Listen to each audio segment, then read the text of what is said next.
Tout d'abord, je voudrais remercier les organisateurs de ces assises monégasques de l'autisme et du handicap, et plus particulièrement Muriel, de m'avoir invité ici aujourd'hui pour vous présenter donc le réseau Recherche Autisme. Donc, depuis ce matin, vous avez eu de nombreuses très belles présentations sur la recherche ou la prise en charge des patients autistiques.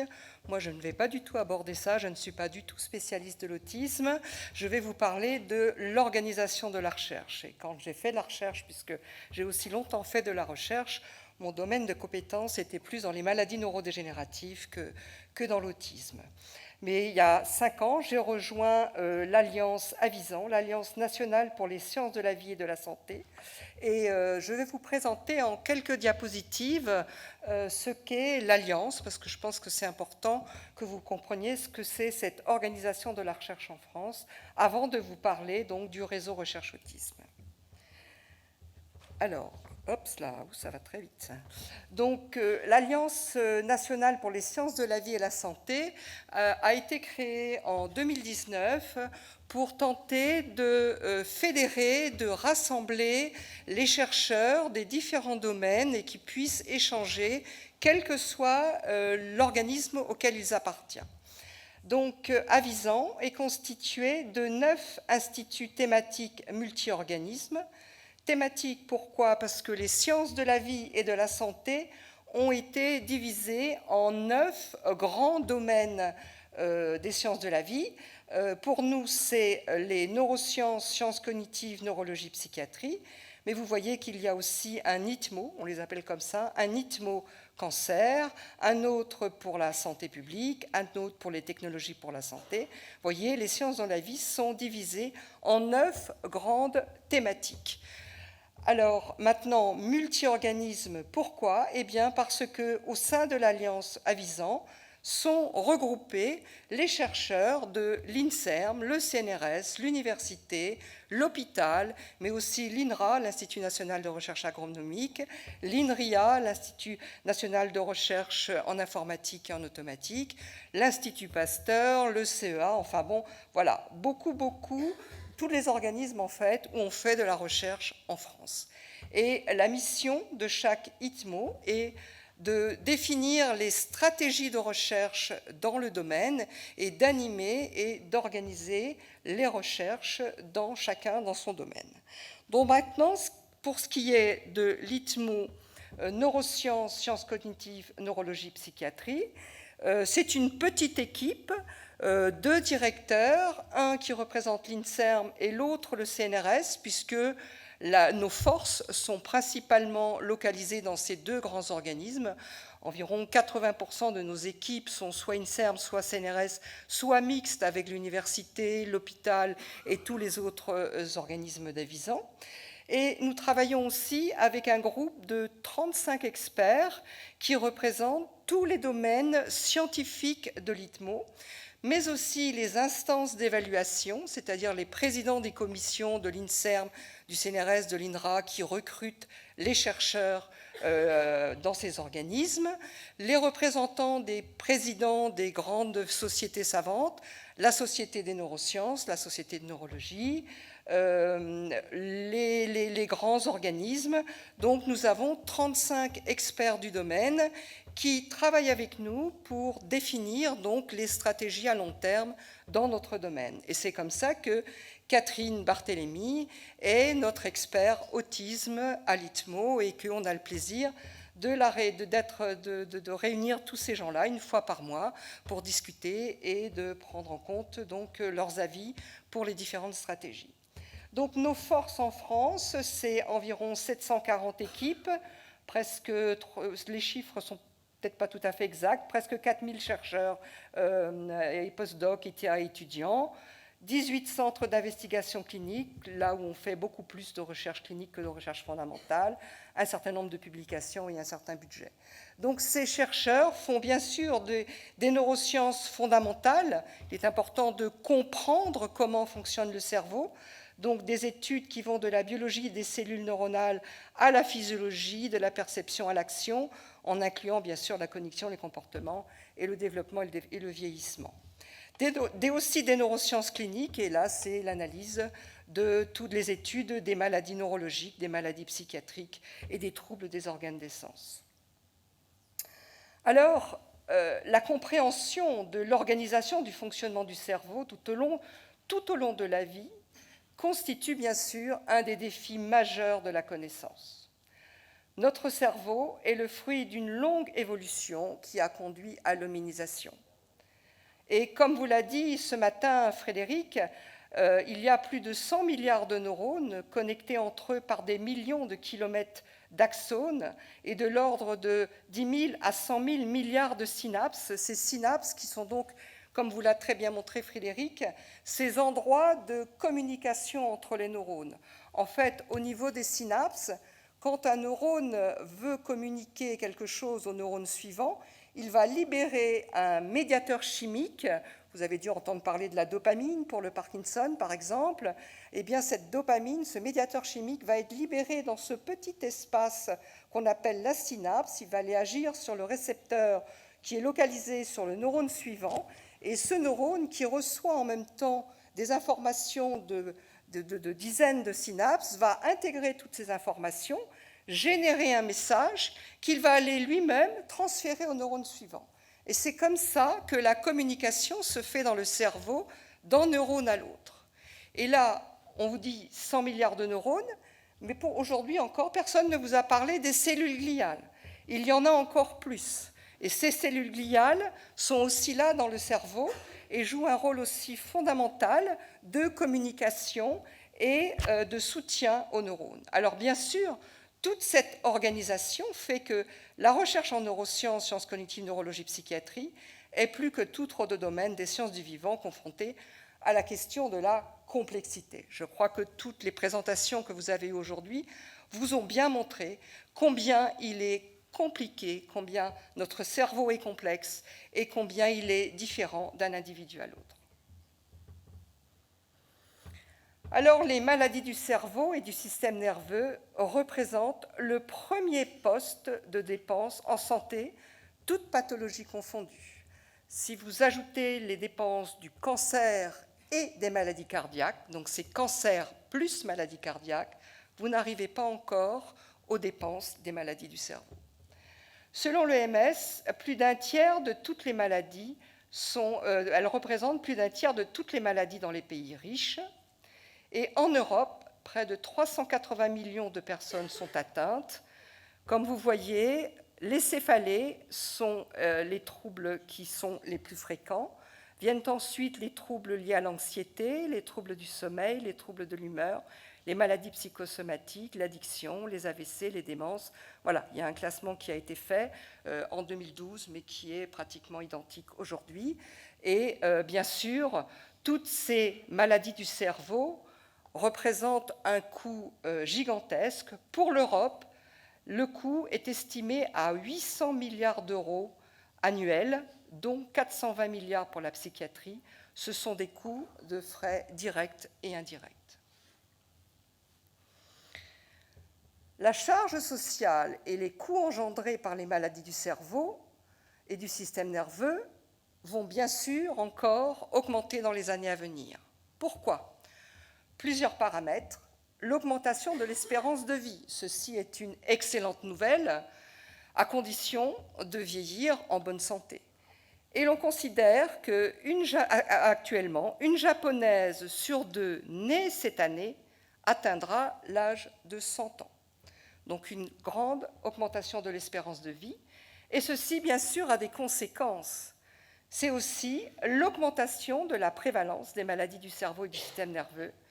Et on estime qu'il pourrait y avoir une augmentation de cette prévalence de près de 50% d'ici 2025.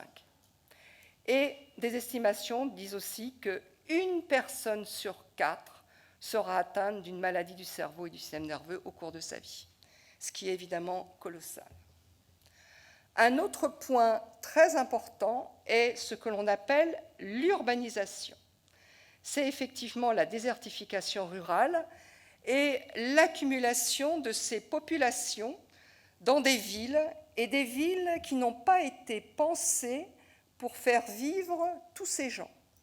Et nos collègues européens allemands et néerlandais en particulier ont montré que dans ces villes qui sont des parallélépipèdes juxtaposés les uns à côté des autres, eh bien, il y a des augmentations des troubles de l'humeur et des troubles anxieux très, très importants.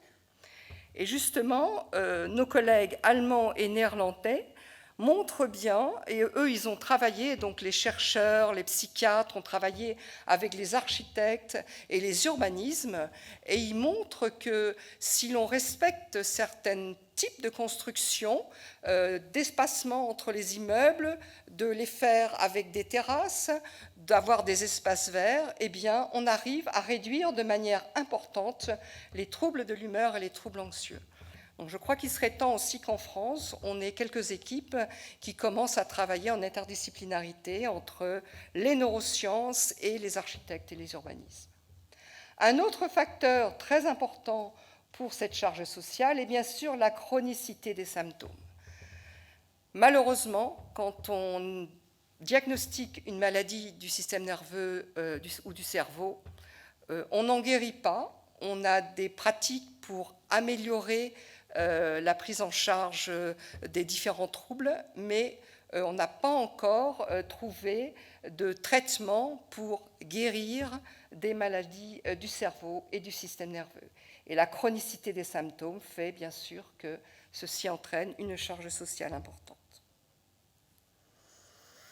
Donc, les priorités de notre institut thématique sont de comprendre le fonctionnement et le dysfonctionnement du système nerveux et des organes des sens en interaction avec le génome et l'environnement. Et là, je vais insister sur le fait de comprendre le fonctionnement. Alors, on a appris ce matin que personne n'était normal, mais il est quand même très, très important d'avoir des références de base et de savoir d'où on part.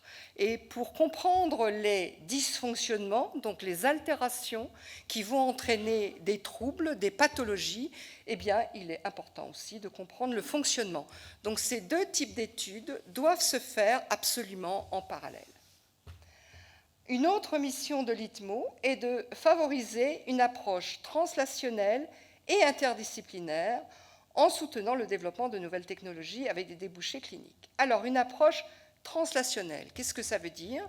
Eh bien, il faut que les chercheurs qui essayent de comprendre le fonctionnement de base du cerveau, le gène, la molécule, la cellule, comment ça se fonctionne au niveau de la synapse, le réseau, eh bien, aillent travailler avec les cliniciens qui, eux, vont essayer de comprendre un peu plus la physiologie et qui vont jusqu'au traitement. Donc il faut que ces deux populations de chercheurs qu'on appelle du fondamental et les cliniciens arrivent à parler entre eux et à mettre en synergie leurs idées et leur énergie.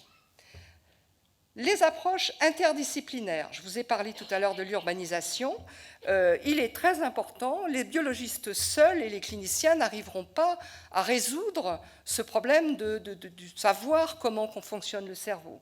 Il faut aussi que nous travaillions avec les mathématiciens, les physiciens, les ingénieurs. Pourquoi? Un exemple.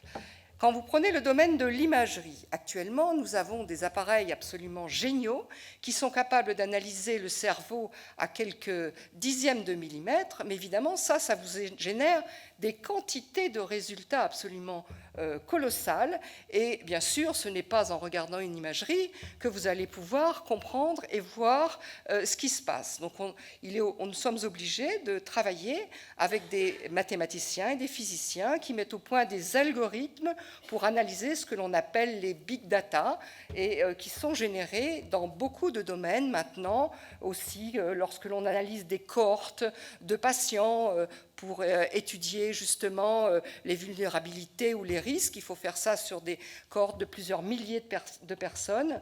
Donc il nous faut que nous ayons des algorithmes pour étudier ces effets. Donc interdisciplinarité, il faut là aussi que tout le monde travaille ensemble pour faire avancer au plus vite les différents projets. Et le troisième point, c'est d'assurer et faciliter la mise en réseau des structures à l'échelle de la France, de l'Europe, mais aussi à l'international, en promouvant les relations entre la recherche préclinique, clinique, l'industrie et les associations. Il est effectivement important que, je vous ai dit, les chercheurs du fondamental, la clinique travaillent ensemble, mais aussi l'industrie. Pourquoi l'industrie? Eh bien, nos chercheurs vont trouver de nouvelles choses. Certains développent des start-up, mais ils n'ont pas les moyens d'aller jusqu'en recherche et développement et jusqu'à la mise sur le marché de nouvelles thérapeutiques, qu'elles soient médicamenteuses ou non médicamenteuses. Donc pour ce faire, nous avons besoin du soutien de l'industrie. Et d'ailleurs, l'ARIS, qui est l'industrie des Big Pharma, fait aussi partie de l'Alliance Avisan. Et bien sûr, un partenaire très très important, ce sont les associations. Et c'est l'exemple aujourd'hui, c'est absolument merveilleux. Le partenariat avec les associations est très très riche. À l'ITMO, nous portons aussi le volet recherche du plan maladie neurodégénérative. Nous avons aussi le projet d'une autre association sur les maladies de la vision. Et nous organisons des colloques réguliers donc, sur ces thématiques où l'on réunit donc, les chercheurs, les cliniciens, les patients et les associations dans ces différents domaines. Et on laisse une place aussi aux témoignages des patients et des associations parce que les chercheurs ont aussi à s'enrichir du témoignage des patients et des associations pour mieux concevoir leur protocole de recherche. Donc cette collaboration avec les associations est absolument fondamentale. Et c'est dans ce contexte que l'on a créé le réseau Recherche Autisme. Alors, d'où est parti le réseau? En 2014, dans le cadre des ateliers que nous organisons à l'ITMO Neurosciences, Catherine nous avait dit ce serait bien si on organisait un atelier sur l'autisme. On a donc organisé cet atelier sur l'autisme qui réunissait donc les chercheurs du fondamental, les cliniciens et nombre d'acteurs, psychothérapeutes et autres à cette journée. Et à la table ronde qui clôture tous nos ateliers, on essaye de savoir quels sont les besoins de la communauté pour faire avancer les projets de recherche. Et là, il nous avait dit, on se connaît tous, mais on n'a jamais travaillé ensemble. Donc ce serait bien de créer un réseau qui permettrait de nous fédérer et de travailler ensemble. C'est donc ce que l'ITMO a fait avec l'aide de Catherine Barthélémy. Et donc nous avons créé ce réseau Recherche Autisme qui a été validé donc par nos instances du Conseil d'Avisan en juillet 2016, qui nous a permis de lancer ce colloque cette année, au mois de février 2017, à l'Académie nationale de médecine, sous le haut patronage donc, de l'Académie nationale de médecine et le parrainage scientifique d'Éric Courchesne, qui est reconnu mondialement dans le domaine de l'autisme. Et nous avons donc ce réseau dont le titre est « Dynamique et pathologie du neurodéveloppement dans l'autisme, du fœtus à l'âge adulte, fenêtre critique, dysfonctionnement pivot ». Donc maintenant, quelques diapositives pour vous présenter ce réseau. Eh bien, il y a un comité de surveillance avec Catherine Barthélémy, les deux directeurs de l'ITMO, Étienne Hirsch, Bernard Poulain et moi-même, et les représentants des associations et fondations partenaires du réseau. Un comité de pilotage composé des professeurs Frédéric Bonnet-Briault, que vous avez entendu ce matin, Pierre Gressens, Marie-Odile Krebs, Marion Leboyer, Jacqueline Nadel, Angela Séricu, et c'est eux qui décident des équipes qui vont rejoindre le réseau, puisque, bien sûr, le réseau n'est pas une structure fermée, c'est tout le contraire, et toutes les équipes qui veulent participer à ce réseau sont les bienvenues. Alors, au jour d'aujourd'hui, les forces de ce réseau sont constituées par environ 50 équipes labellisées donc dans les structures d'Avisan, l'INSERM, le CNRS, l'université, l'hôpital, l'INRA, le CEA. Ce sont des équipes et des chercheurs qui sont motivés pour travailler ensemble et pour concrétiser des projets collaboratifs et se mettre en synergie. Et comme je vous l'ai dit, c'est absolument important parce que maintenant, un chercheur ne peut plus rester tout seul dans son coin, faire sa recherche. Ça, c'était vrai il y a peut-être 30 ans, mais maintenant, tout le monde doit travailler ensemble pour se mettre en synergie, ne serait-ce que pour utiliser un certain nombre de plateformes et d'outils, et j'y reviendrai tout à l'heure. Bien sûr, c'est autour d'une recherche translationnelle, donc de la recherche la plus fondamentale qui permet de comprendre les mécanismes intimes de fonctionnement des neurones et du cerveau, jusqu'à la recherche clinique, et ceci en lien avec les associations partenaires.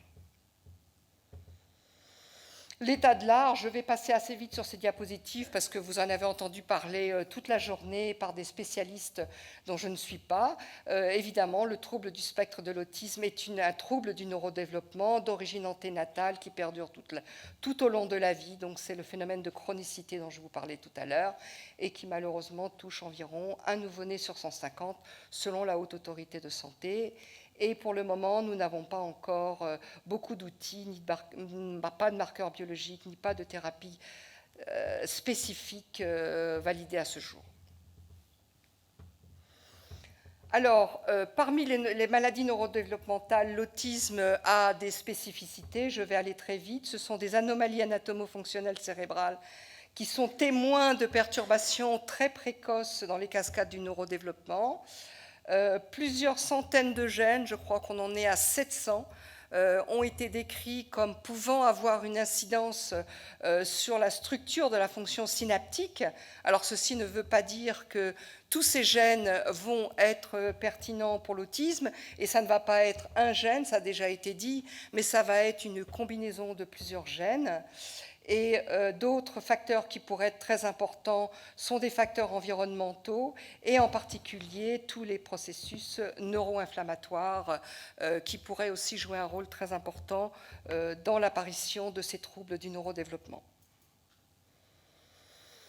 Les objectifs généraux, donc c'est l'identification des dysfonctionnements pivots, donc de la molécule du réseau neuronal à la thérapeutique, avec différentes approches, des explorations de périodes critiques du neurodéveloppement. Je vais vous montrer tout à l'heure comment nous avons séparé le réseau en fonction de périodes critiques, des approches dynamiques, structurelles et fonctionnelles qui vont analyser les différentes altérations qui apparaissent à différents âges, mais aussi les phénomènes de compensation, parce que le cerveau est extrêmement plastique, et heureusement, mais qui complique évidemment toute l'analyse au cours du temps. Des études d'interaction, vulnérabilité, développement, environnement, ça, ce sont des études qui doivent se faire en cohorte, donc ça veut dire des analyses sur des grands nombres de patients et de personnes non atteintes, et bien sûr les interventions rééducatives et thérapeutiques innovantes.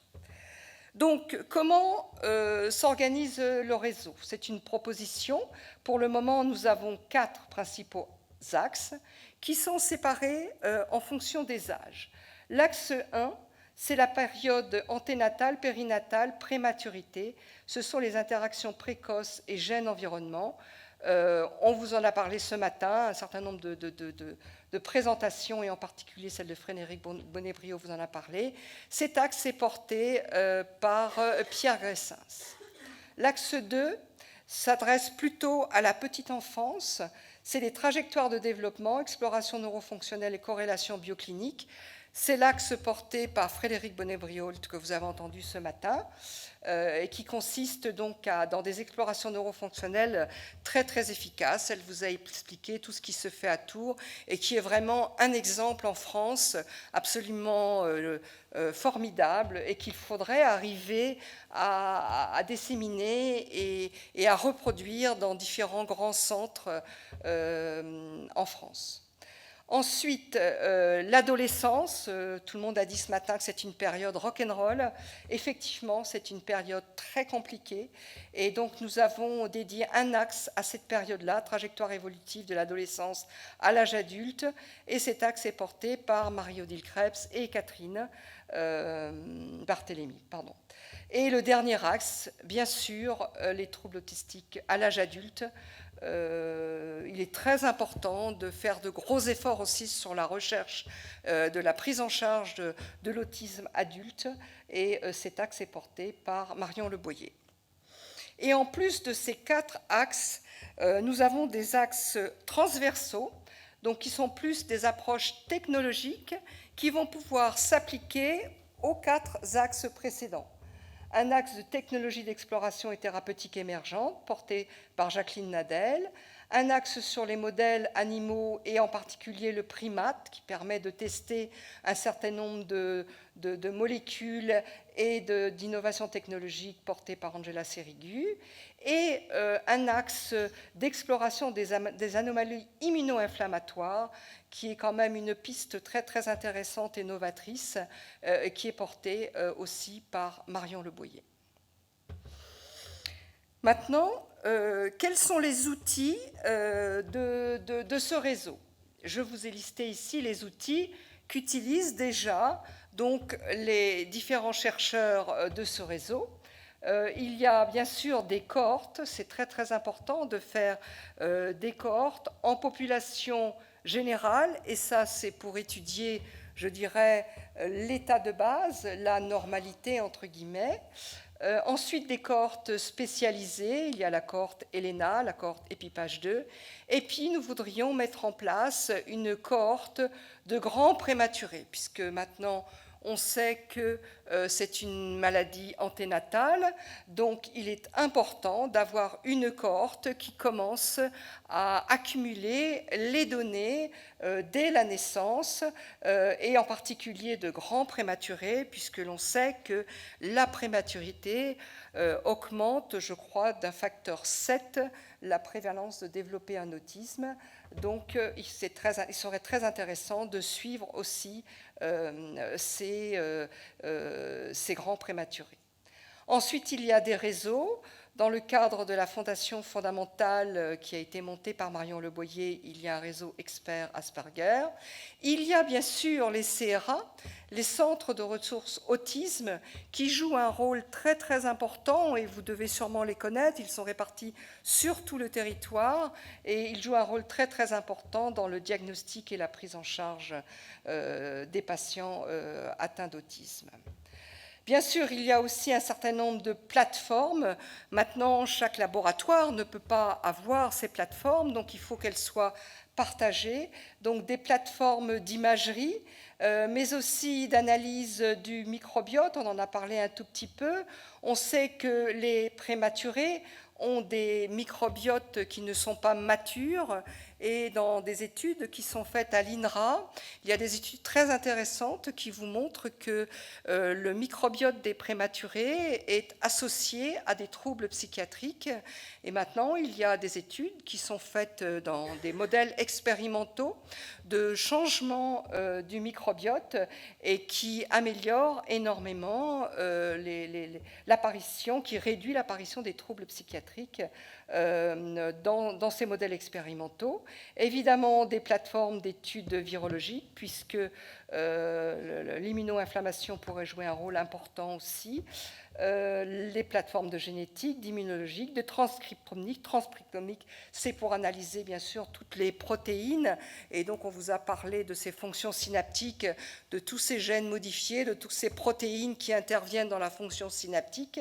Donc il faut analyser tout ça au niveau de plateformes, et l'objectif c'est d'avoir des signatures, des biomarqueurs qui permettraient de suivre non seulement les pathologies, mais aussi les thérapeutiques, pour dire oui, cette thérapeutique marche mieux qu'une autre, mais aussi d'avoir des indices de vulnérabilité.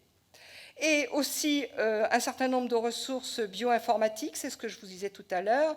En imagerie, on ne peut pas analyser seul toutes ces données, donc il faut avoir à faire appel aux ingénieurs, aux informaticiens et aux grands centres d'imagerie comme le CATI ou bien les centres de brénomique du CEA.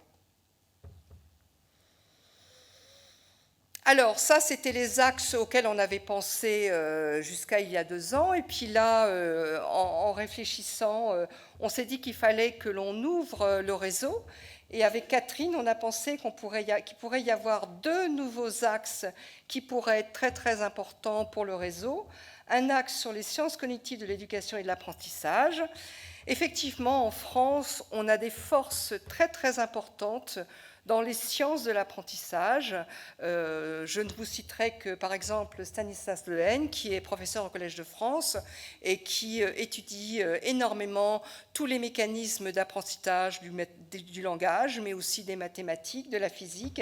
Et il est certain que si l'on arrivait à travailler en étroite collaboration avec ces équipes, et surtout si on arrive à intéresser ces équipes aux troubles de l'autisme, eh bien, on pourrait faire de grands bonds dans les techniques d'apprentissage, les techniques sciences cognitives et de l'éducation de l'apprentissage appliquées à l'autisme. Un autre point sont les innovations technologiques, on vient d'en parler, et ce qu'on appelle les Living Labs. Pour le moment, il n'y a pas de Living Lab autiste. Le Living Lab, ça veut dire tester dans un service clinique ou un CRA les nouvelles technologies de l'information.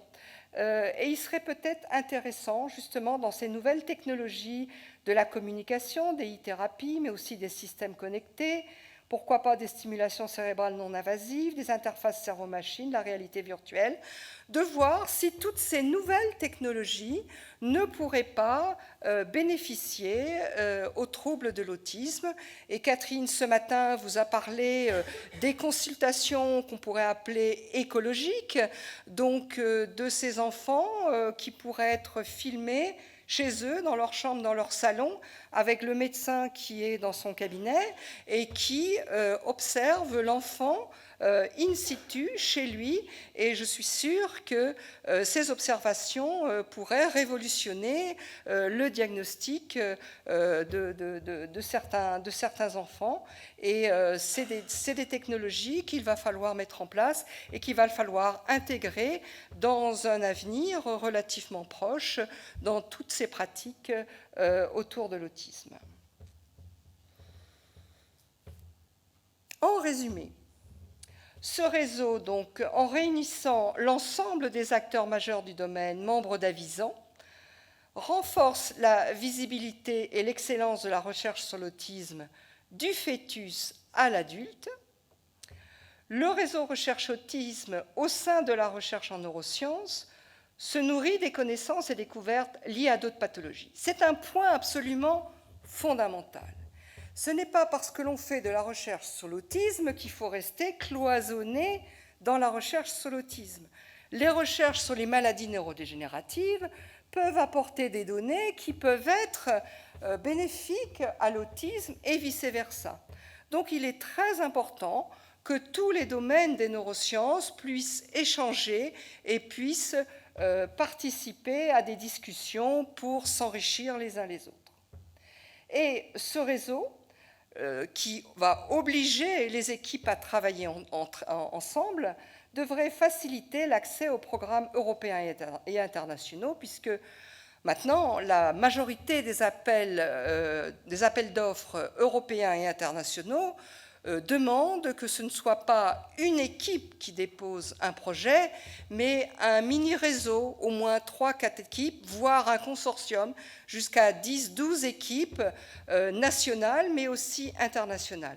Donc il est très très important que les équipes déjà collaborent ensemble au niveau national, mais également avec nos voisins européens et pourquoi pas transatlantiques.